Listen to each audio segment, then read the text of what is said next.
I've been told by everybody up on this roof that they're all off the roof. I am on the roof of exposure 4. Got fire through the roof of the fire building in the entire rear section. Now remember, given the payday, has he been accounted for? Okay. 610B. That was the mayday. 610B. I'm here. We got a fire. 1.5-story, single-family dwelling. Fire shown from the second floor. Give me a second alarm on this. Coming up to the top floor. I got people hanging out the top floor windows with a baby. Commercial building. A lot of fire, a lot of smoke. Go ahead and strike a third alarm on my orders on this. Got people on the front fire escape here with windows vented below them. We need somebody up there. Yeah, let them know we got a job. I'm pulling up now.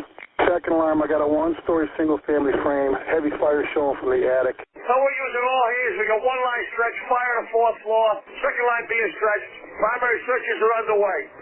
Hey, welcome back to Old School. I'm Chief Rick Lasky, along with my good buddy Chief John Salka. And folks, you asked for it, so here you go. Our SCBA, we just posted that one. The SCBA, your SCBA. Okay, how much do you know?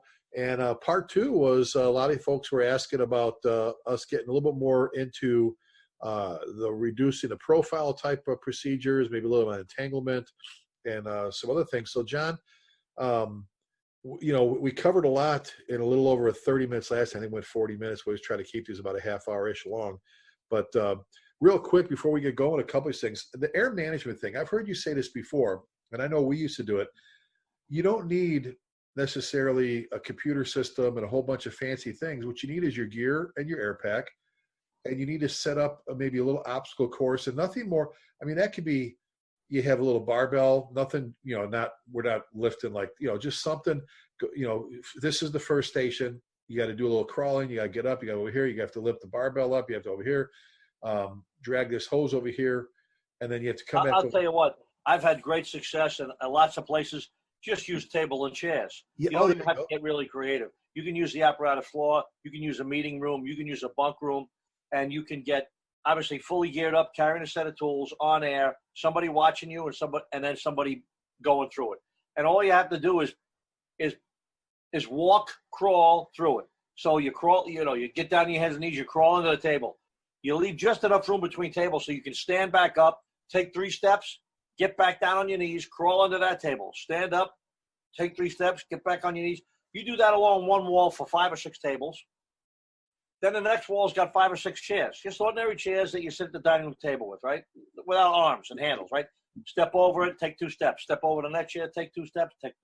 You step over and walk in between 5 or 6 chairs. Then you hit the other wall, you're back to tables again, and then you hit the 4th wall and you're back to chairs again. This is just tables and chairs, right? You could do sawhorses, you could do a lot of stuff if you want, but you don't have to create or spend money or build anything. No. And what you do is, as you're proceeding through this, it's pretty much generating the same heart rate and the same anxiety level and the same work, breathing rate that you would if you were in fact working at a fire. This is not scientifically proven per beats per minute of the heart or anything. It's not, but it recreates working at a fire. And if you do that from your first step, from turning the air on until your low air alarm sounds, and you document that point, and then you keep working and keep walking, then you'll know how long your air is going to last on alarm. And a lot of people don't think there's a lot of air in. There's a lot of air from the time your alarm starts till the time your alarm stops. There's a lot of SCBAs out there. I can't put my hand on a Bible and swear to you that every single model, every single manufacturer gives you air after the low air alarm stops, but I know Scott does. I've won plenty of Scott masks down to the alarm stopping, and there was still breaths left. Well, don't you think that's and you just said it, isn't that, I think it's a vital drill to do several times with a Proby. You're just sitting there, right, they're getting you, all right, sit down and just keep breathing. I know it's buzzing. Just keep going. You're not inside smoke. We're not endangering you. Breathe till and actually sit there in time and go, like you said, how much time do I have? Right. How much more air do I have? After. And that whole process is called the air consumption exercise. It's very simple. You don't need an officer or a training officer or a chief. Frankly, you don't need permission. 2 firefighters could go into the volunteer firehouse and do it themselves.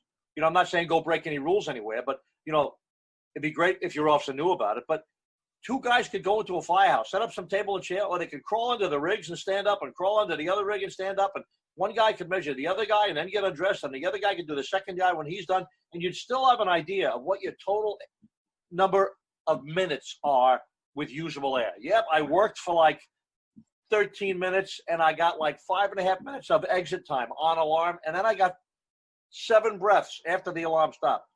If you do that every year or every 6 months, you'll know those numbers, and you'll know someday when you're trapped or lost or your alarm is slowing down, you'll say, it's okay, I know I got 5 minutes of alarm time now, I'm good. It gives you some confidence, too. Not only is it knowledge, but it builds confidence. Well, and so many guys have done it, depending on the makeup of their firehouse. If it's a 1-story and they got a basement, they go down the basement stairs, they come up the basement stairs, they walk around, if it's a 2-story, if it's a 1-story and a basement, a lot of guys will say, here's the simple thing, like you said, John, it's not rocket science. Put ready, all right, good, turn it on, you're good to go, good. You walk outside, go walk around the firehouse one time, come back in, like you said.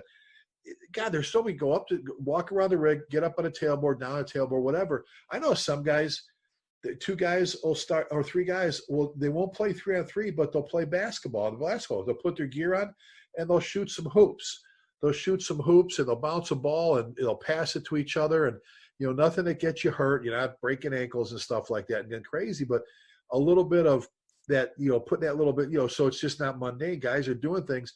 And it goes back to like when our divers, John, in our Shark Tank behind Station 2 would actually have props, and they'd have to go into the water with wrenches and take a bolt off of this. And what it did was it got you to work underwater with your tank and breathing air. Well, same thing.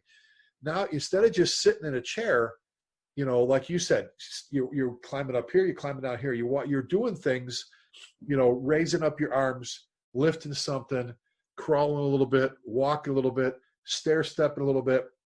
All these things, if you could picture, and I've asked guys, so what did you do the last time you were at a structure fire? Well, I got off the rig, I massed up on the front lawn, I went up the front steps, inside, I had to go upstairs, or I had to get to the back, I had to drag a line, had to do this. Well, there you go, there's enough. So I guess it goes back to, really, you should know how much air you have, you should know how much air you use, and you should know how much, have a good idea what your people are doing behind you. So I think that I can answer one of the questions for you. You should know how much air you have, because you should always have a full cylinder. Right. When you're checking your cylinder in the morning, if you're a career firefighter or you're on drill night at the volunteer firehouse and you're checking the rigs, if one of them is a little bit off the 3,000 mark, guess what? Piss it down, throw it in the empty bottle soap thing, and put a new cylinder on there. Everybody should start with a full cylinder. I don't care what the chief says. I don't care what the captain says. If you allow yourself to start with less than 100% of what the bottle's able to hold, you're at a great disadvantage. And it's a threat to you personally. Oh, you could be the guy that runs out of air a minute before everybody else. Yeah, right? exactly. So that's the first thing. The second thing is what the air consumption test is it tells you how much time you have. Because guess what? John Salka and Rick Lasky and a third guy, we all have different times. Everybody has a unique time. Everybody has whatever their time is, and it's not the same as anybody else's. So that's what's interesting about that is you get to know what your personal time is and how long you're going to last on air at a structural fire. Well, and we've talked about this before, buddy, in some of our classes as well. Me being the hazmat geek that I consider myself, I've said for years that hazmat techs were way ahead, when I was doing it big time in the 80s, way ahead of the rest of us when it came to air consumption, and time with a bottle. Because if you remember, let's say you got 3 guys going in your entry team, 2 or 3 guys, 2 to 3 guys. What I say, 3 guys are going to go and make entry, level A suits. The entry team leader looks and he writes down the air pressure that's in John's air pack, Rick's air pack, and Curtis's air pack. All right, he writes down all 3 of his entry team people, and then he takes the lowest amount of air. Let's say one's a little bit less than the other one, right?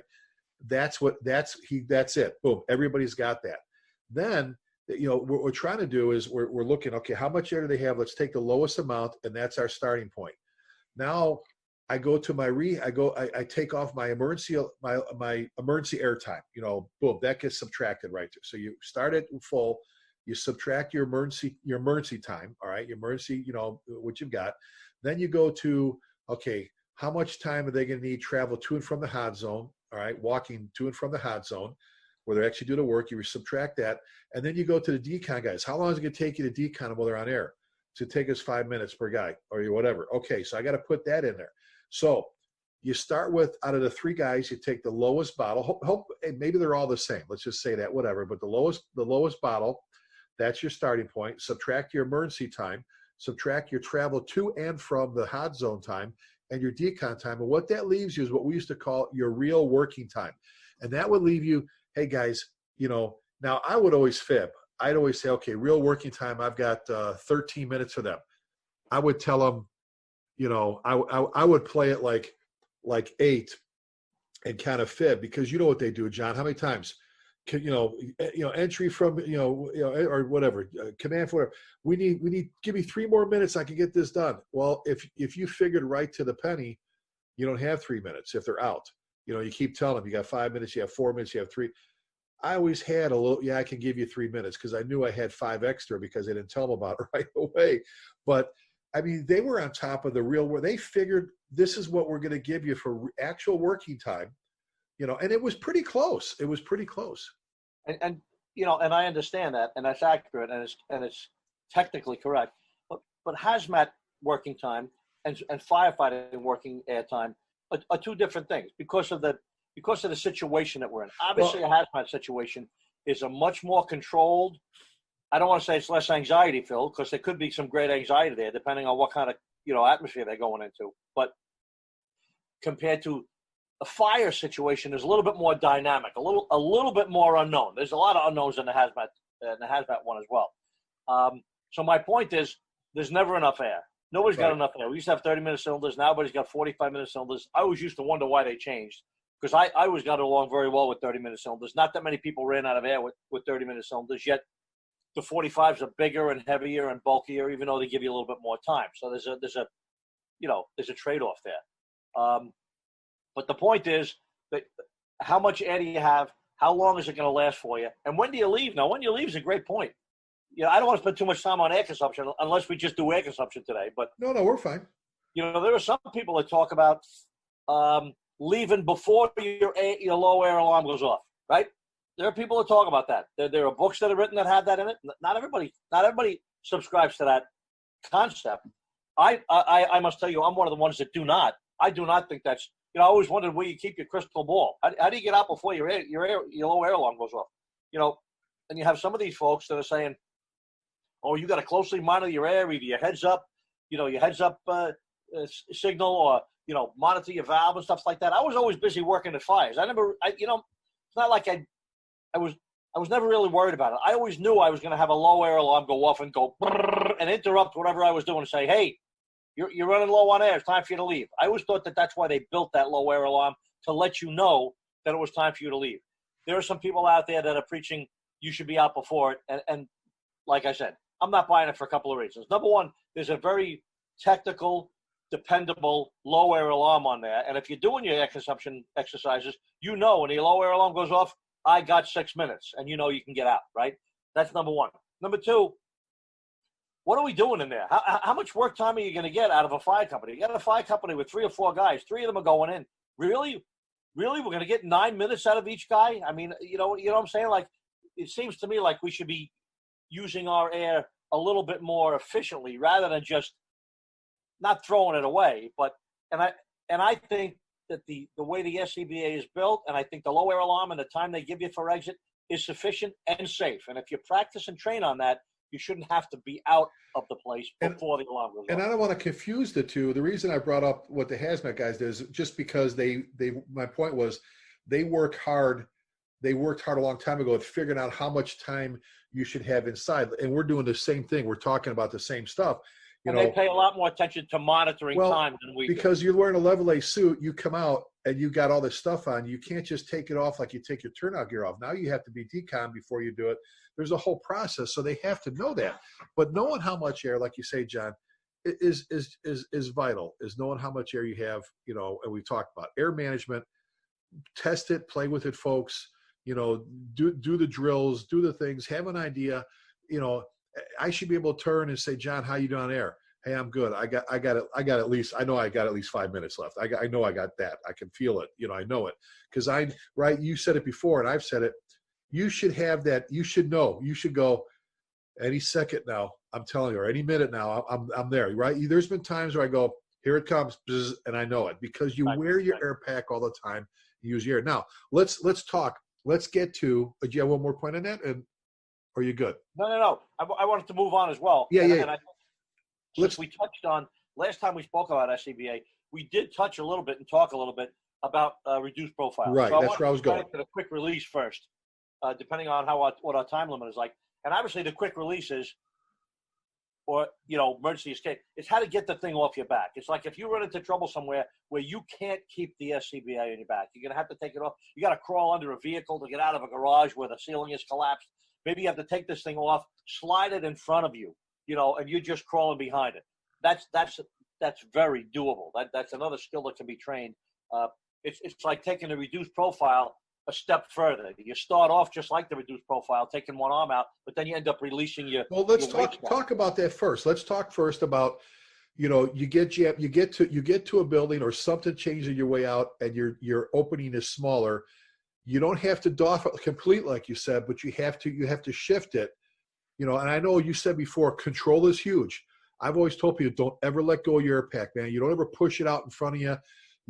Even when you have it in front, but when you go to reduce, you want to make sure you have your one arm lock because you want to control it, right? So again, walk us through. We just got to get through this opening that's just a little bit more narrow. Walk them through shifting it.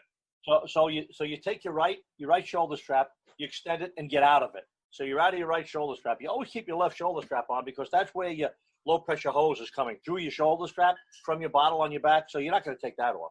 You release your right shoulder strap, get out of it. You grab your waist strap with your right hand. You grab your left shoulder strap with your left hand, and you rotate the SCBA around. It'll practically slide under your arm, and then you've essentially reduced your profile. And now you can get out of a doorway that's barely opened, or under a vehicle, or there's a lot of. And some guys have to loosen the left, though. They have to loosen that left shoulder strap. And if you have to do that, you can do that as well. But that one doesn't come off, and you never let go of it. Right. Hang on to it. Now, you've also not released your waist strap, which is very hard for this thing to fall off of you, right? And that's that. And when you're done, you rotate it back around, you bend over, your right shoulder strap will practically fall into place. You re-don the right shoulder strap, and on your way you go. So, okay. So we've done this plenty of times in drills for some of our listeners, right? You said you get to a point, you got to squeeze out. For some reason, it closed down. There's something fell, whatever. Like you said, you're in a garage. You can't get, let's just say we don't have to doff it, but like you said, so I'm just, if I have to, I shouldn't, my waist strap should be pretty good, but I'm going to take that right. I'm hanging out. You said I'm hanging on to my air pack with my left hand. I'm hanging on to that shoulder strap, and I loosen that right one, and I just shuffle, I kind of push it, boom, slide it around almost under my left arm, like you said. And if for someone else like me, I always had to loosen my left one a little bit. But you don't, like you said, I think the key, John, is if I go back over it, you don't let go of your air pack with your left hand.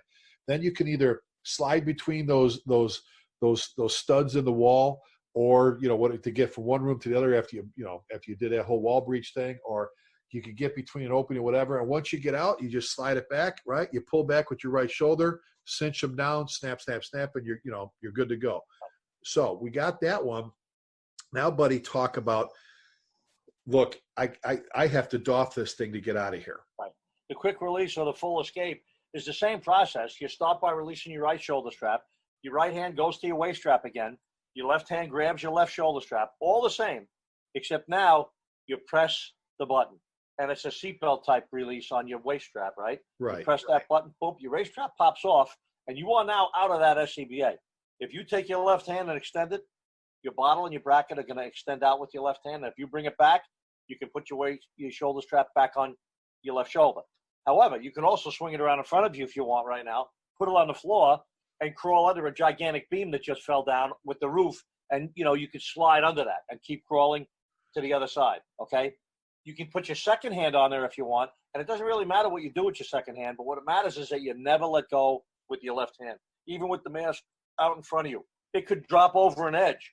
And if you're not holding it, it'll pull your face piece right off and you'll be left laying there. And one of the key things when you said controlling it from the left side, I only have so much, leeway with my face piece being connected to the air pack. So Right. I've got my left arm. I'm controlling the pack. It's close to my, I've got it where my face piece. Even if I push it out in front of me, it's not crossing over. It's not pulling off my face. And I'm not letting go where, let's say, all of a sudden you've got to go down 2 steps or whatever. Now, and I've seen people do it where they start pushing the air pack out, and boom, boom, boom, there it goes, and it's dragging downstairs. So that I think the key thing here is one of the many key things, but you've got, like you said, John, you've got to control your pack, and that's that left arm, man. That's that left arm has that thing in front of you or alongside you or whatever. And when you get through whatever the particular obstacle is that caused you to do that, as soon as you got enough room to put it back on, you should immediately redon that. You should put that thing back on. You should put your left shoulder back up on, shoulder strap into the left shoulder. You're going to be right where you started. Swing your right shoulder around. You're going to have to be bending over and looking at the ground for this to happen, because your shoulder straps will just drop down in position, and then your waist strap will drop down in position as well. And then you rebuckle it, and now you're in business to continue working again and go down a set of stairs or climb a ladder or whatever you have to do. And I think some people forget, John, you've seen this. It's like, and I know we've talked about this as well, but our good buddy Jeff Welch, God rest Jeff, workaholic, hardworking man. What a great mentor. What a great guy was taken from us, cancer. I mean, he's one of those guys, John, that looked at me and said, I never thought it would be me, buddy. Jeff, all the times we used to teach together, especially in the essentials classes, SCBA weekends, Jeff could take, he would point, he'd go, I remember him doing this when he was the chief up in Hayden, Idaho. We're in the training room. He points to his guys. He goes, I can crawl underneath that chair with my SCBA. They're like, what? He goes, I can make it underneath that chair. They're like, no, you can't, through the little side legs. And so he would actually do that with, like you said, reducing profile and pushing. Then he would crawl through the scupper hole of the burn building. He goes, see that hole? He goes, let me show it. And he would take, like you said, he would doff his pack, he'd push it through there, and he'd do the instead of trying to go out both arms ahead of him like a swimmer, like Michael Phelps, he would do the left arm first, right arm kind of reduce his whole body, pushing his air pack with his left hand, like he never let go, like you said, slide through. It was like a magic act to watch it. And afterwards, I would take everybody take a piece of string. We had a big thing of string. Everybody take off how much you think your waist is. How far, don't sit here and measure, just how much you think you need for your waist. If you're going to put this on your waist, and guys cut off, you ever see this? And they take this piece of string and they go, holy crap, it's like gigantic. And it's like, yeah, see, we think sometimes, a little bit bigger than we are, that you have to think small, right? And you have to, so you can make it out of some tight squeezes if you know how to do the reduced profile, like you just talked about. And if you know how to doff your pack and slide it in front of you and get it back on. I think that's huge. How about touching briefly on entanglement? Okay. You did a masterful drill with that. I know we've done it. You did it, Get Out Live, with just simple stuff, just nothing more than just dropping a rope over a guy's bottle as he's blindfolded. So all of a sudden now, boom, he has to stop. She has to stop and has to back up and kind of swim out of it and keep going back and forth till they actually have to take their pack off this thing. But walk us through that one. Yeah, and you already gave away the Sorry. No, and it's great. It's so simple that you already said it. The first thing you do when you're crawling or moving along with an SCBA and all of a sudden you're restricted from moving, you're tangled up on something, is to stop and back up, because you probably walked or crawled through some kind of a loop or a hook or a piece of furniture or a piece of hardware that when you back up, you may just as easily slide right off what you came on. Now, if you back up, you should also sweep your hand back over your head and see if you can feel something. You may feel a rope or a wire. Often, sometimes the cable television wires that they, like in apartment buildings and homes, and they put them up in the corners of the hallways, right behind a little piece of molding. And then when you have a fire, it melts that molding, and that wire can be dropped down for 60 feet down the hallway, and you can get tangled up. Two instances, buddy. One was in Downers Grove. I was the safety officer on this one, and they had crawled up. They got to the second floor.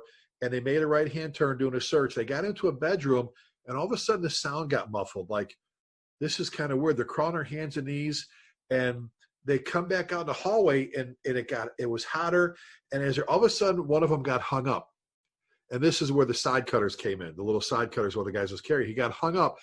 Well, fire's out, smoke is cleared. Let's back up. When they crawled into that back bedroom, the reason it got muffled and it got quiet is this guy that lived there was a trained hobbyist, like had all these toy trains, and he built this gigantic thing in his room.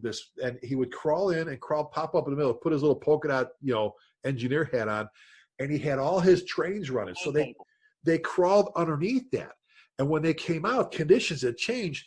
But just what you said, what had dropped on them was the cable wire and the intercom wire for the doors, and quick, clip, clip, click, he was done.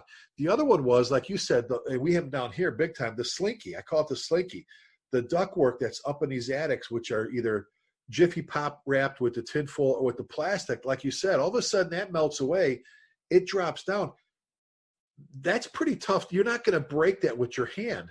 That wire looks so thin and so weak, and it is so strong. Oh, and that's why, and a big thing, you need to carry, snap to your body somewhere, not buried in a pocket. I used to have a Leatherman or a quick something that you can, in a jam, I could reach. I used to carry right here. I could grab it. I had it, and I could snap I broke a Gerber tool cutting a guy that was, I went up the stairs, again, safety chief. He was kind of suspended, like hanging there. This stuff had dropped down. He was right on the landing of the stairs, and his big eyeballs looking at me through his face piece. And I went bing, bing. And I had one of those Gerber tool, and I actually broke it because the last wire I cut, it was like so bing. He hit the ground and it took off like a cat, like was just let out of a trap. So carrying, I think one of those is huge, but those entanglement hazards, knowing that stuff is above you is huge. Go ahead, buddy. And I'll tell you an important point about carrying a cutter, a wire cutter, or a tool to cut devices like that is, it's got to be spring loaded. You can't buy your snap closed and then you have to reopen, because often you have one hand. Often you're working with one hand, and when you squeeze it and go snap, when you release the grip, that tool should spring open again, which will make the jaws open again. And now you're ready to go to the next wire and the next one and the next one and the next one. If you have a standard, even a good quality tool, right? That's a cutter, that's a wire cutter. When you snap it, it stays closed until you manually open it again. So if you're going to buy or look for a tool to carry on your coat as an emergency wire cutter to get out of a bad situation, make sure it is a spring-loaded tool and it spring loads open. And that was mine. I still have it on my radio strap. And I'm not trying to push products here, but I know Leatherman was that way. If you open it to the the pliers that had the cutters on it, right? It stayed. You had to squeeze it to make it, and it would come back open. Yeah, that's a good point. Like I said, carrying a tool with you, and to our listeners, God, remember when we would do the bailout programs, and you had to be careful. Your guys had to wear hard hats because all that crap falls out of people's pockets. Guys' pockets. I always love. Yeah. Bang, bing, boom, boom, boom. You're like, what are you doing? Well, it shouldn't be so buried in your pockets that you have to, because if you need cutters, you need to have them right now. You know what I'm saying? And you need to be somewhere you grab them, boom, boom, boom, and cut and go out. So, but again, like you said, John, starting back at the basics there, you're crawling, all of a sudden you feel it's you're slowing down, you're feeling it getting tighter and tighter. Up, boom, you're caught. First thing, like you say, back up, because maybe you just crawled into something hanging down low. If you can't. And all these procedures, the quick release, the reduced profile, the entanglement, they're all very easily practiced and drilled on right in the firehouse, right in the apparatus bay, right in the, the truck bay, the storage building in the back. There's a million places you can practice this stuff without building anything or spending a nickel.